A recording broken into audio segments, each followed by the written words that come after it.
Chose promise, chose due, il est temps de retrouver notre expert de la semaine qui va vous donner les 3 leviers pour optimiser votre rémunération de dirigeant. Romain Saillard, bonjour. Bonjour Loïc. Vous êtes avocat d'affaires au barreau de Paris et vous accompagnez les startups, les PME et même les grandes entreprises dans leur développement.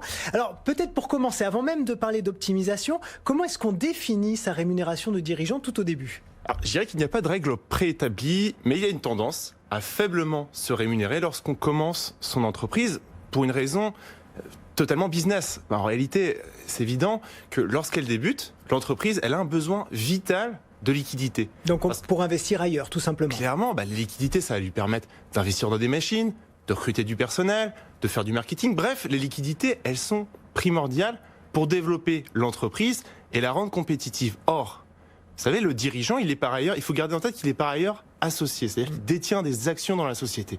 Et en tant qu'associé et détenteur d'actions, eh bien, il voit sa rémunération de dirigeant comme une forme de désinvestissement, parce que l'argent qui va être consacré à sa rémunération, elle ne sera pas dédiée au développement de l'entreprise et donc à la valorisation de ces fameuses actions, d'où cette tendance à faiblement se rémunérer. Alors du coup, est-ce que malgré tout, quand on commence son entreprise, il y a des leviers pour optimiser sa rémunération ? Et bien sûr qu'il y a des leviers. Voilà une bonne nouvelle. Voilà, je ne vais pas tous vous les citer évidemment, mais je vais vous évoquer un levier assez anecdotique.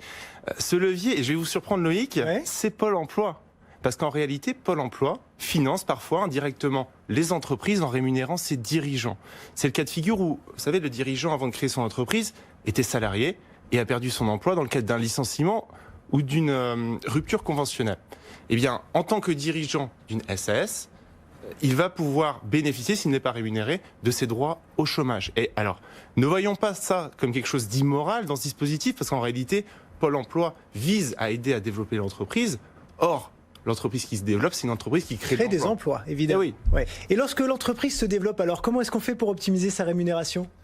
Moi, je pense que le mieux, c'est qu'on va partir d'un exemple. Ouais. Imaginez Loïc, vous êtes associé et président d'une SAS, Société par action simplifiée. Votre société a la capacité de vous rémunérer 120 000 euros par an, c'est-à-dire, vous allez me dire, 10 000 euros par mois. Est-ce que vous avez touché ? C'est bien, je veux. Vous n'avez pas touché ça. Je prends. Non, vous n'avez pas touché ça, parce que j'ai une mauvaise nouvelle. L'entreprise, pour vous rémunérer, elle va devoir payer environ 50% de charges sociales. C'est-à-dire que si vous faites le calcul, vous prenez 10 000 euros, vous ponctionnez 5 000 euros, il vous reste quoi ? 5 000 euros. 5 000 euros net. Eh oui. Alors, ce qu'on va faire, Loïc, on va vous faire changer de régime social. En tant que président d'une SAS, vous êtes ce qu'on appelle un assimilé salarié, vous allez payer énormément de charges sociales sur votre rémunération. Eh bien, par un montage juridique que je ne vais pas exposer maintenant, eh bien, vous allez devenir gérant d'une SARL holding.